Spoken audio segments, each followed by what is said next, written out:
Sound mapping is a geographical composition. We've produced a map of Sullivan's Cove in Hobart, Tasmania, a musical map which spans that space. We've also produced a mobile sound system that the public travels with a museum attendant. That consists of 4 suitcases, each with their own PA system, their own motion sensing devices and communications equipment. There's also a 5th suitcase which carries a GPS, global positioning system, music computer synthesis modules, and that travels with the group. So as they pass through, we've constructed a series of musical zones that correspond to the various, the physicality of each particular region that the group pass through.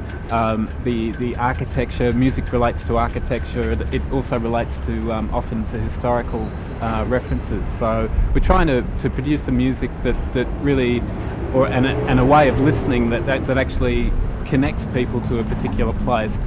This is one of the cases that the public uses. It's the case that makes sound. You can see in the front we've got a couple of car stereo speakers. Inside the case we've got a number of things. There's first of all the battery pack has a sealed lead acid battery. This box here contains 2 gyroscopes, and I'll show you the kinds of movements it measures later. And in the wheel there's an odometer to measure velocity both in the forward direction and backward direction.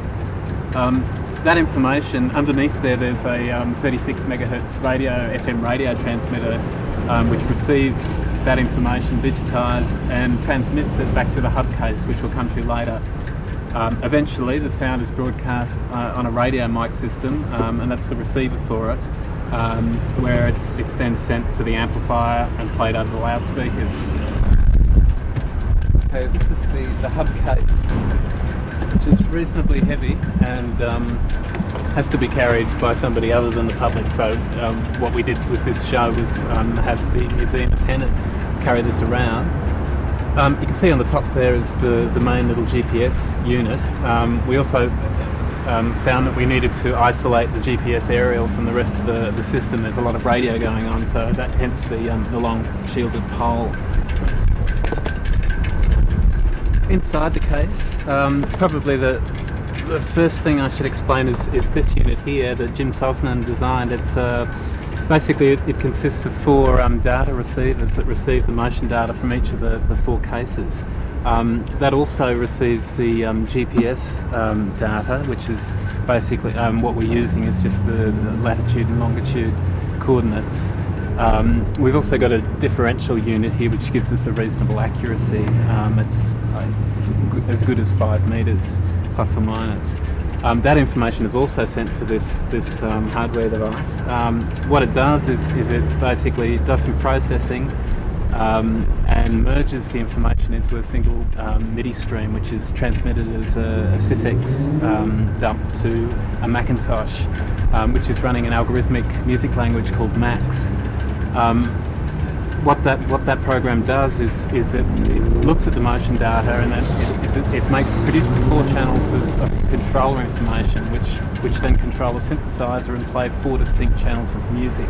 So each channel of music has got its own target suitcase, and that is then radioed back via these Shure radio mics back to each case where it's played back.